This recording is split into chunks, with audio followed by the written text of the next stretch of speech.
May binili ako kay Missy. Ito. Try ko. Gingivitis daw ang sakit niya. So, malaking gastusan. Ngayon, halo ko na nandito. Sa pagkain niya.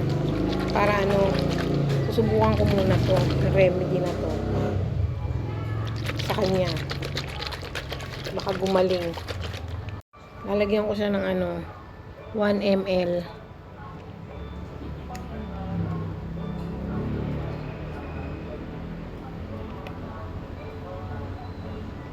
Tapos sinahalo ko dito.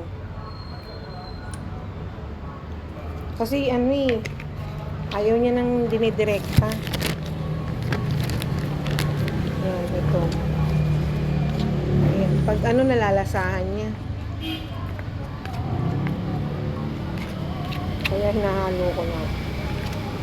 Tapos, saka ko dadaling dun. Kain ko sa kanya. Nauubos naman niya.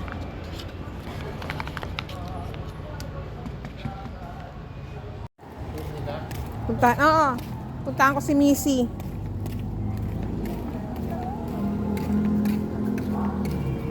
Nilinisin ko.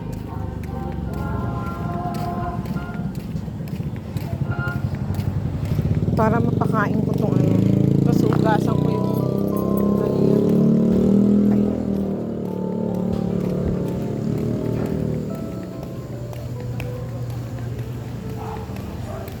Missy! Yung hugasan niya, nilinisan ko. Missy!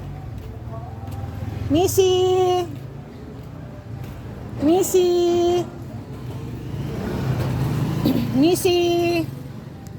Halika na, kain ka na. Natulog ka? Ha? Halika na, baby girl. Hi! Hi! Diyan ka lang ha. Lilinisan ko lang yung mo.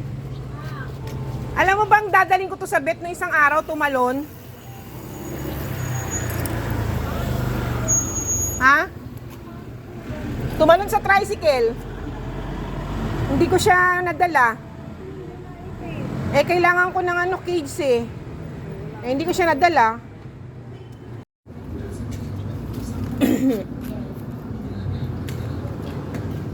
Gusto ni Missy may sabaw.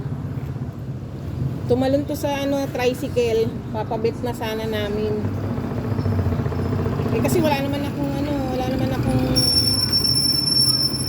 cage.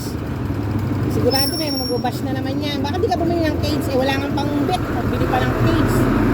So, huwag na kayong bash ng bash. Gumagawa na naman ng paraan sigurado yan. Babashin na naman ako. May pambet pero walang pabiling cage. Yun na nga unahin pa ba ko yung cage kaysa pambet?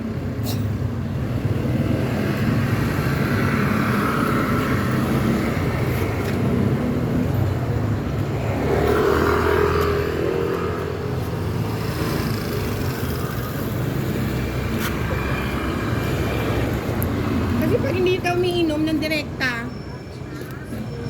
pag hindi mo ininom Missy ng direkta, hindi ka gagaling. Good boy. Kain ka yan. Palakas ka ha.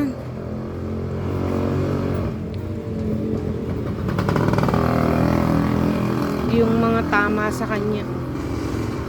Marka na lang. Kain ka ng kain para lumakas ka. Good boy. Very good naman yan.